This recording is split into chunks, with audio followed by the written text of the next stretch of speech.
था उसे कर लेते हैं।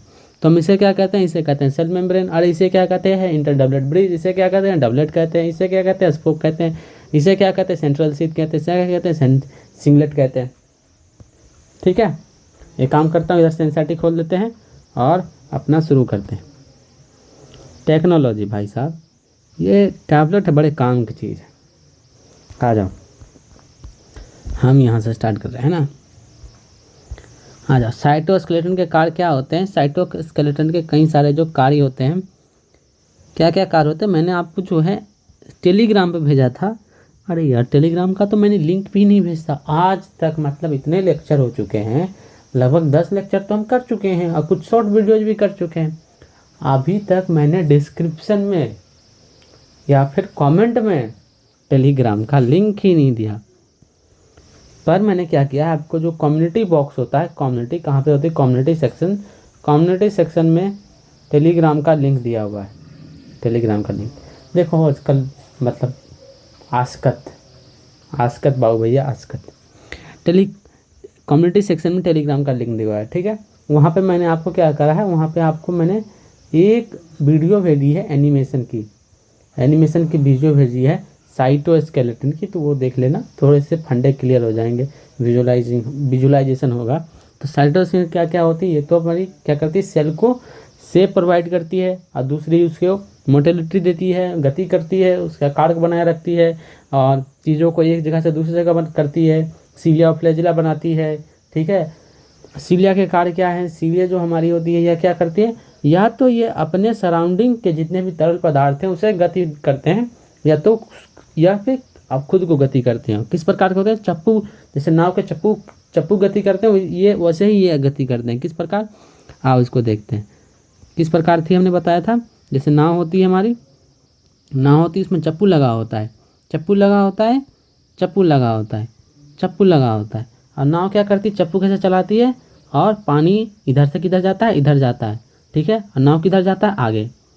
तो इसी प्रकार ये भी गति कर सकती है, या तो ये तरल पदार्थ को गति करेगी या तो खुद भी आगे बढ़ सकती है। अगर कोशिका दीवार से चिपकी हुई तो खुद तो बढ़ेगी ही नहीं, तो तरल पदार्थ को भगाएगी। ठीक है, और फ्लैजिला के कार्य क्या होते हैं, फ्लैजिला मुख्यतः गति में मदद करते हैं। ये छोटा मोटा गति करती है पर ये मुख्यतः गति करते हैं। देखो यहीं आ गई प्रश्न, गति में मुख्यतः को कौन सी सहायक होती है, केवल फ्लैजिला। सीलिया मत लगा देना, गति में मुख्यतः पूछे तो फ्लैजिला, क्योंकि मुख्यतः यही काम करती है। पर गति में कौन सी सहायक होती है, सीलिया और फ्लैजिला दोनों सहायक होती है। जब हम बात करते हैं गति की तो दोनों सहायक होती है, पर मुख्यतः फ्लैजिला सहायक होती है। मैंने देखो आपको डायग्राम से भी समझाया था।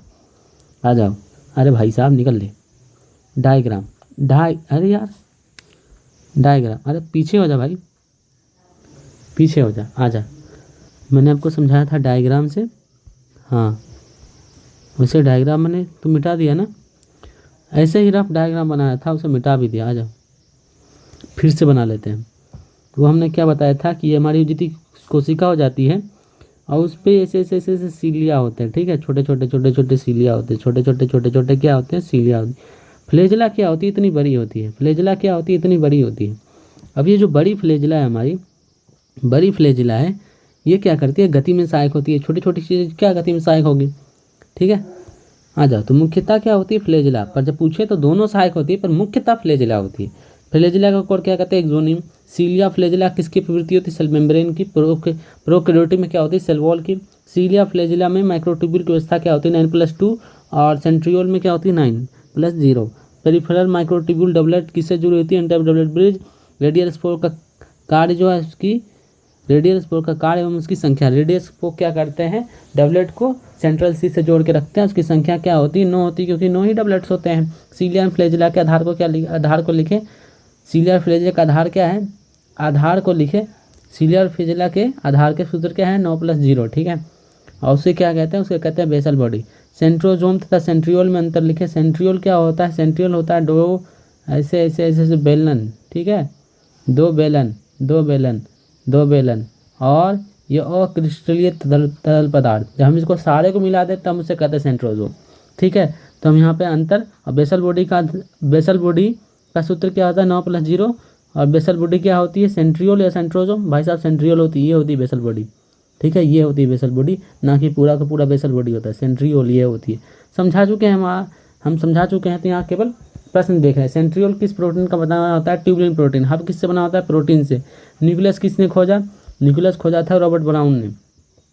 और क्रोमेटिन किसने खोजा था? क्रोमेटिन देखो मैं भूल गया हूँ, फ्लेमिंग ने। क्रोमेटिन खोजा था फ्लेमिंग ने। और क्रोमेटिन किससे बना होता है? क्रोमेटिन में देखो क्या क्या होती है। अरे भाई साहब क्या आया? बैटरी लो क्या? क्रोमेटिन की आवाज़ आ रही है क्या? क्रोमेटिन देखो क्या क्या होता है। क्रोमेटिन में पहले तो हमारा होता है डीएनए, सम आरएनए, उसके बाद हिस्टोन, उसके बाद नॉन हिस्टोन प्रोटीन, ये हमारा होता है क्रोमेटिन में। ठीक है। उसके बाद सक्रिय कोशिका के केंद्रक में क्या होता है? क्रोमेटिन होता है। न्यूक्लियर मेम्ब्रेन का साइज क्या होता है? ये भी मैं भूल गया हूँ, 10 से 50 नैनोमीटर। आ जाओ। न्यूक्लियर मेम्ब्रेन रफ यार, बीट और नेस्टिंग किसे कहते हैं? बीट और नेस्टिंग कहते हैं न्यूक्लियोसोम को। ठीक है। यूक्रोमेटिन क्या होती है? यूक्रोमेटिन होती है कंडेंस क्रोमेटिन, डार्क होती है। और ये जो क्या होती है? ट्रांसक्रिप्टिव इनएक्टिव होती है। नहीं, ये मैंने हेट्रोक्रोमेटिन बता दिया। हेट्रोक्रोमेटिन होती है डार्क होती है। हेट्रोक्रोमेटिन क्या होती है? डार्क होती है। और ट्रांसक्रिप्टिव इनएक्टिव होती है। और क्या होती है? और ये जो हमारी क्या होती है, ये हटाओ, यूक्रोमेटिन क्या होती है? थिन होती है, ट्रांसक्रिप्टिव एक्टिव होती है। आगे बढ़ो।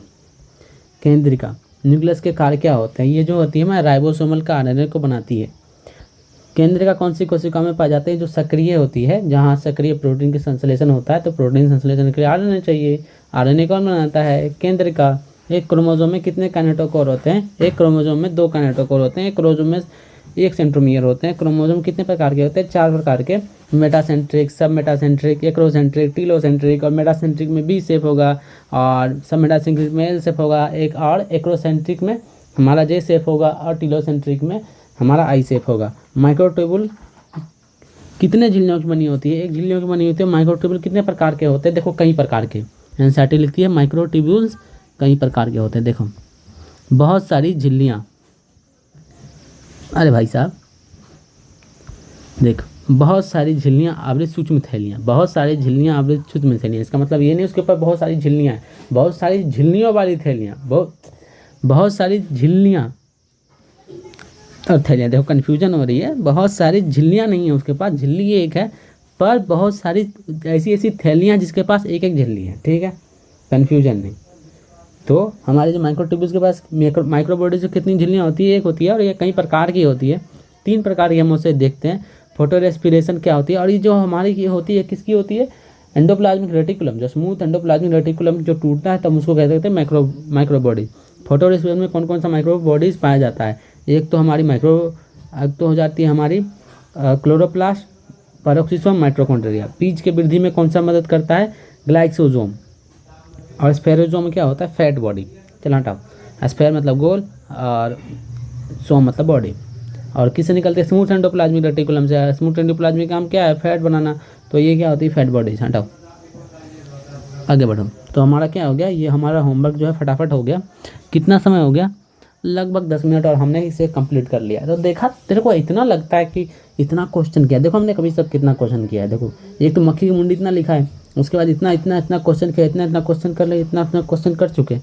ये काफ़ी ज़्यादा क्वेश्चन है, मतलब एक एक लाइन हम ढूंढ चुके हैं। अब फिर भी मैं कह रहा हूँ कि 35 ईयर का PYQ करो, उसके बाद एक MCQ बुक भी ले लो।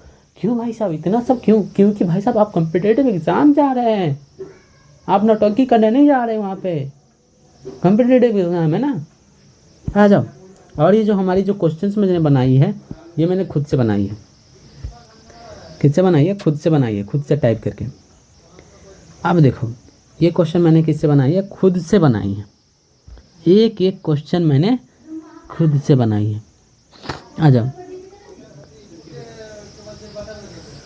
अब देखो ये जो क्वेश्चन मैंने खुद से बनाई है एनसीईआरटी की लाइन सी है, बस उसको मॉडिफाई किया है, और आजकल ऐसे ही ट्रेंड आते हैं। तो एक्सेप्ट करोगे ऐसे क्वेश्चन तुमसे बनने चाहिए, और मैं चाहूँगा तुम मेरे सबसे बड़े दुश्मन, ऐसे क्वेश्चन तुमसे गलत होने चाहिए। ये मेरा मानना होगा। मैं चाहूँगा तेरे से गलत हो जाए, तेरे को खूब फंसाने की कोशिश करूँगा, तो तू फंसने का नहीं, ठीक है? क्योंकि तुम्हारी ट्रेनिंग हो चुकी है, ये सारी क्वेश्चन की ट्रेनिंग तुम्हें दे चुका हूँ। क्लास में भी मैं बता चुका हूँ कि यहाँ से मैं फेम करूँगा, पहले ही बोल दिया था वार्निंग। वो एग्जामिनर बोला था ना, वो एग्जामिनर मैं ही हूँ। आ जाओ, तुम्हारा एग्ज़ाम एंटी वॉन लुविनहॉफ ने, ये जो हमारी स्टेटमेंट वाले क्वेश्चंस हैं, बताना है कौन सा कथन एक कथन दो। एंटी वॉन लुविनहॉफ ने सर्वप्रथम कोशिका खोजा, ये कथन सत्य है असत्य? एंटी वॉन लुविनहॉफ ने पहली बार कोशिका देखा एवं इसका वर्णन किया, यहाँ देखा नहीं लिखा है, ठीक है। तो एंटी वॉन लुविक ने सर्वप्रथम कोशिका किसने खोजा था? अरे भाई सर्वप्रथम कोशिका एंटी वॉन लुविनहॉफ ने नहीं खोजा था, तो किसने खोजा था? भाई साहब इसने नहीं खोजा था, इसने तो दूसरी बार खोजी थी। किसे खोजी थी? इसने तो लिविंग सेल इसने देखा था। और जो हमारी क्या होती है डेड सेल, एक साइंटिस्ट है जिसने डेड सेल पहले खोजी थी। सबसे पहले जो क्या देखी थी उन्होंने, डेड सेल, मृत कोशिका को देखा था। क्या देखा था? कॉर्क सेल देखा था, जिसे हम क्या कहते हैं रॉबर्ट हुक, है ना। रॉबर्ट हुक सबसे पहले कोशिका देखने वाले वही थे। कोशिका की खोज का क्रेडिट भी उन्हें जाता है। तो खोजा ही किसने? रॉबर्ट हुक ने। जब बात करें खोजा तो रॉबर्ट हुक ने, और बात करें सबसे पहले कोशिका को देखा और उसका वर्णन भी किया तो एंटी वॉन लुविनहॉफ। देखा और उसका वर्णन किसने किया? देखो जो हमारे जो ये साइंटिस्ट थे, इसको ये थे फिजिक्स वाला नहीं जो अटैक में है, फिजिक्स वाला अलग पांडे नहीं, फिजिक्स वाले साइंटिस्ट थे, फिजिक्स के साइंटिस्ट थे रॉबर्ट हुक। तो इन्हें पता नहीं था बायोलॉजी, तो घनघोर बायोलॉजी टाइप के आदमी थे। इन्होंने डेड सेल देखा, उन्होंने कहा ये तो इसमें तो कच्चाई दिख रही है। पर एंटी वॉन लुविनहॉफ जो थे, इन्हें बायोलॉजी में बड़ा इंटरेस्ट था, तो इन्होंने सही सारी कोशिकाओं को देखा, उसका वर्णन भी किया, ठीक है। तो ये जो हमारा स्टेटमेंट हो जाता है कि एंटी वॉन लुविनहॉफ ने कोशिका को खोजा, जीव नहीं, ये जो हमारे स्टेटमेंट हो जाता है ये हो जाता है गलत, और जो हमारे ये स्टेटमेंट हो जाता है ये हो जाता है सही, ठीक है। इसमें से कौन सा कथन असत्य नहीं है? देखो असत्य नहीं है मतलब पूछ रहा है क्या? सत्य। फंसाने का कोशिश। तुमको लग सकता है कि हमें असत्य पूछ रहा है कोई, आ जाओ। सत्य असत्य नहीं मतलब जो सत्य है। मैथिलियस स्लाइडन एक ब्रिटिश वनस्पति वैज्ञानिक थे। आप देखो ये वनस्पति वैज्ञानिक तो थे पर ब्रिटिश नहीं थे, ये तो जर्मन थे। और स्वान जो था एक जर्मन प्राणी वैज्ञानिक तो थे पर क्या थे? ब्रिटिश थे। मतलब कहाँ तुम नोच रहे भाई साहब, ऐसे पे क्यों आए हैं? सेल थ्योरी पे इसका उलट पुलट करके इसकी टॉपिक के असर किया है। पहले भी मैंने बताया था स्वान क्या होता है। स्वान देखो, हंस क्या होता है? स्वान किसको कहते हैं? हंस को। हंस क्या होता है? एक प्राणी। अब प्राणी जो हम किसको इंपॉर्टेंट देते हैं? हम देते हैं अंग्रेजों को ज़्यादा इंपॉर्टेंट, ब्रिटिश को। तो यहाँ क्या होना चाहिए? ब्रिटिश। और यहाँ क्या होता है? जर्मन। अब क्योंकि सबसे ज़्यादा इंपॉर्टेंस देते हैं हम स्वान को, हंस को, अंग्रेजों को। अब जो अंग्रेज़ थे इन्होंने ज़्यादा काम किया। इन्होंने बताया कि जंतु जितने होते हैं वो कोशिकाओं के बने होते हैं, और पादप में कोशिका भित्ति पादप की एक विशेषता होती है। और इन्होंने सेल थ्योरी की हाइपोथेसिस भी दी थी। देखो आगे आने वाले क्वेश्चन का मैंने हिंट भी दे दिया। कोशिका भित्ति पादप कोशिकाओं की विशेषता होती है, ये स्लाइडन ने कहा, नहीं भाई ये स्वान ने कहा। अभी बताया स्वान को ज़्यादा इंपॉर्टेंस देते हैं, तो ये सब गलत। स्वान ने जीवों का बाह्य आवरण कोशिका झिल्ली कहलाती है। स्वान ने क्या कहा कि जीवों का बाह्य आवरण कोशिका झिल्ली कहलाती है। जी हाँ कहा। प्राणियों और वनस्पतियों का शरीर कोशिकाओं और उसके उत्पाद से मिलकर बना है, यह परिकल्पना स्लाइडन व स्वान ने की। परिकल्पना, देखो परिकल्पना का मतलब हाइपोथेसिस। परिकल्पना का मतलब क्या होता है? हाइपोथेसिस जो थी वो केवल स्वान ने दी थी, और स्वान ने इसको प्रूव करके उसे सेल थ्योरी बनाया था। तो ये यहाँ तुम फंसे होंगे। देखो फंसना नहीं चाहिए अगर तुम मुझसे पढ़े हो तो। आ जाओ, आप इसे खुद से सॉल्व करोगे, उसके बाद मैं सॉल्व करूँगा। तो पोज किया, सॉल्व कर ले, आ जाओ मैं सॉल्व करता हूँ। आरबीसी का जो होता है रेडियस वो 7 माइक्रोमीटर, जी नहीं व्यास होता है 7 माइक्रोमीटर। सबसे बड़ी कोशिका तंत्रिका, सबसे लंबी कोशिका होती है, सबसे लंबी कोशिका, अरे सबसे लंबी नहीं, सबसे बड़ी कोशिका यार। उसके बाद तारकाय, पादप तथा जंतुओं कोशिका विभाजन में साता होता है। केवल जंतुओं में, पादप में नहीं होता, तो ये भी गलत। WBC की आकृति अभिव्यक्ति तो निश्चित आकार की नहीं होती। जी हाँ ये सत्य है। निम्न में से कौन सा कथन असत्य है? माइकोप्लाज्मा पेनिसिलियम से प्रतिरोधी होती है। असर्शन रीजन आ चुके हैं। जी हाँ ये जो है हमारी, ये देखो एक तो यहाँ पे हमने क्यों लिख रखी है, इसको मिटा देते हैं। आ जाओ, असर्शन रीजन पे आ चुके हैं। माइकोप्लाज्मा जो होती है पेनिसिलियम से प्रतिरोधी होती है, ये बात 100% सत्य है। माइकोप्लाज्मा क्यों प्रतिरोधी होती है? क्योंकि उसके प्लाज्मिड जो है उसकी प्रतिरोधी रखने की क्षमता रखते हैं। मैंने आपको पढ़ाया था कि जो हमारी एंटीबायोटिक रेजिस्टेंस है वो किस में पाई जाती है? प्लाज्मिड में पाई जाती है। प्लाज्मिड में पाई जाती है। एंटीबायोटिक रेजिस्टेंस है जो प्लाज्मिड में पाई जाती है। अब क्योंकि ये एंटीबायोटिक रेजिस्टेंस है, इसकी प्लाज्मिड खासियत है क्या? हाँ हाँ, सही। टिक लगा दूँ क्या? टिक लगा दूँ? जी नहीं। वो क्यों? क्योंकि जो पेनिसिलियम है हमारी क्या करती है? कोशिका भित्ति, सेल वॉल को डैमेज करती है। उसके पास सेल वॉल ही नहीं होता तो ये मरती नहीं है, ये बिना सेल वॉल के जिंदा रह जाती है भाई साहब। तो एसर्शन रीजन हिला डाला ना। आजा भाई, ये थी हाई हाई हाई लेवल की। प्रोकैरियोटिक कोशिकाओं के आवरण के 3 परत मिलकर एक सुरक्षा की इकाई बनाती हैं। जी हाँ, आवरण के प्रत्येक परत का कार्य भिन्न भिन्न नहीं होता। जी गलत। आवरण के प्रत्येक परत का कार्य भिन्न भिन्न होता है। मैं कहूँगा कि दोस्त अभी एनसीईआरटी साथ लेके बैठो, तुम एनसीईआरटी साथ लेके बैठो और देखो हर एक लाइन एनसीईआरटी की है। मैंने एक भी लाइन केवल शब्द अदले बदले हैं। सारी की सारे क्वेश्चन एनसीईआरटी से हैं। आप देखो, मैंने एनसीईआरटी हाईलाइट कराई है आपको। एनसीईआरटी हाईलाइट खोल के बैठो आप, तब क्वेश्चन करो। देखो कि मैंने क्या एनसीईआरटी के लाइन्स ले रहा हूँ कि नहीं ले रहा हूँ। निम्न से कौन सा कथन सत्य है? प्रोकैरियोटिक कोशिकाओं में कशाभिक्षिक जीव द्रव्य झिल्ली का भाग नहीं होती, वो सेल वॉल का भाग होती है। अब देखो, सपोज करके सॉल्व कर चुके हो तुम, ऐसे ही मैं बढ़ता जाऊंगा और आप जैसे नए क्वेश्चन आए आप पोज करके सॉल्व कर लेना, ठीक है।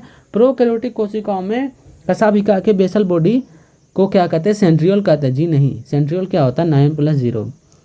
और इसमें ऐसा कुछ नहीं होता। इसमें क्या होता है हमारी प्रोकैरियोटिक्स, इसमें 1+0, 9+0 नहीं होता। तो ये हमारे केवल यूकैरियोटिक फेजिला के बेसल बॉडी को क्या कहते हैं? सेंट्रियोल कहते हैं। प्रोकैरियोटिक में ऐसा नहीं कहते। रोम तथा झालर गति में सहायक होते हैं। जी नहीं।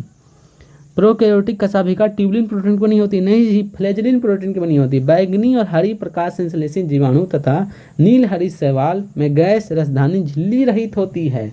जी हाँ, जितने हमारी इंक्लूजन बॉडी होती है झिल्ली रहित होती है, और ये सब कार्य क्या है? झिल्ली रहित। उसके बाद हम आगे स्टेटमेंट वाले क्वेश्चंस। कोशिका झिल्ली केवल लिपिड व प्रोटीन की बनी होती है। देखो, जहाँ भी आपको दिख जाए क्या? केवल केवल केवल क्या दिख जाए? केवल यानी ऑल, वहाँ फंसोगे। केवल और सभी, केवल और ऑल। केवल मतलब ओनली और ऑल क्या है? ओनली और ऑल जहाँ दिख जाए वो क्या है? खतरनाक जगह। ओनली और ऑल में फंसना नहीं, ये आपको देखना है। केवल और सभी, केवल और सभी, यहाँ लिख देता हूँ। केवल और सभी, केवल और सभी। असर्शन रीजन और स्टेटमेंट में ऐसा ही करता है, केवल और सभी। यहाँ फंस सकते हो तो केवल और सभी, सभी जहाँ दिख जाए रुक जाओ वहाँ पे।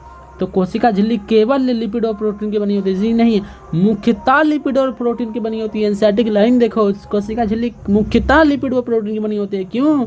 क्योंकि इसके साथ थोड़े से क्या होते हैं? कार्बोहाइड्रेट भी होते हैं। तो केवल नहीं, ये तो लिपिड, प्रोटीन और कार्बोहाइड्रेट के बने होते हैं, पर मुख्यतः लिपिड और प्रोटीन के बने होते हैं। क्यों? कार्बोहाइड्रेट बहुत कम होते हैं भाई साहब। लिपिड केवल फास्फोलिपिड, लिपिड जो होती है वो केवल फास्फोलिपिड होती है जो 2 स्तरों में व्यवस्थित होती है। जी नहीं। अगेन केवल देखो, केवल जो लिपिड होती है हमारी क्या?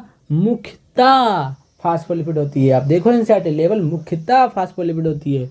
अंतर्भूत प्रोटीन हमेशा पूर्ण रूप से झिल्ली में धंसे होते हैं। हमेशा नहीं भाई साहब, जो होते हैं या तो पूर्ण रूप से धंसे भी हो सकते हैं या तो आंशिक रूप से भी धंसे हो सकते हैं। अंतर्भूत प्रोटीन क्या होती है? इंट्रिंसिक प्रोटीन या तो फुल्ली होंगे या तो पार्शली होंगे। झिल्ली की तरलता प्रोटीन तथा लिपिड दोनों की गति पर निर्भर करता है क्या?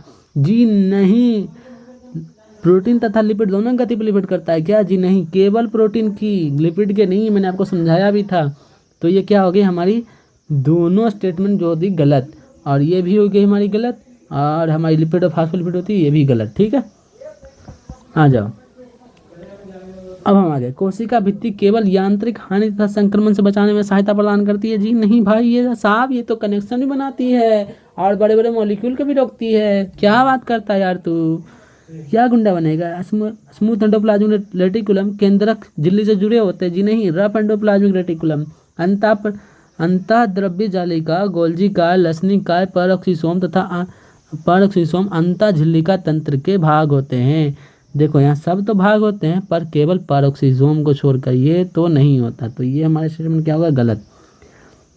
रफ एंडोप्लाज्मिक रेटिकुलम पर पाए जाने वाला राइबोसोम का कार्य केवल स्रवन यानी सिक्रीशन होता है जी नहीं। ये अंदर भी ये सेल के अंदर भी काम कर सकता है और सिक्रेट भी कर सकता है। मैंने आपको 2 बताया था। और गोल्जी बॉडी के साथ भी ऐसा ही है, ये समझाया भी था। साइटोप्लाज्म में पाए जाने वाला राइबोसोम स्रवन में भाग नहीं लेता, वह अपितु कोशिकाओं में उपयोग में आते हैं। ठीक है, आते हैं, ये बात सत्य है। देखो मैं रुकूंगा नहीं, ठीक है, आपको पोज करके इसका आंसर देना है। मैं रुकूंगा नहीं, आपको पोज करना है, आंसर देना है, उसके बाद देखना है कि सही हुआ कि नहीं हुआ। ठीक है, पहले सिर्फ सिनेमा की तरह नहीं देखते जाना कि सर बता रहे हैं तो भैया जी बता रहे हैं तो भैया सब सही गलत सब बता देंगे, हमको क्या दिक्कत है, हम तो देखने आए, हम तो सीखने आए जी नहीं, आपको आंसर देना है।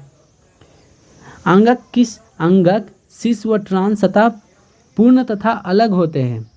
हाँ भाई साहब, और आपस में जुड़े नहीं होते, आपस में जुड़े होते हैं। गलत बात। तो हमारा क्या होगा? 3 आंसर। निम्न में से कौन सा कथन असत्य है?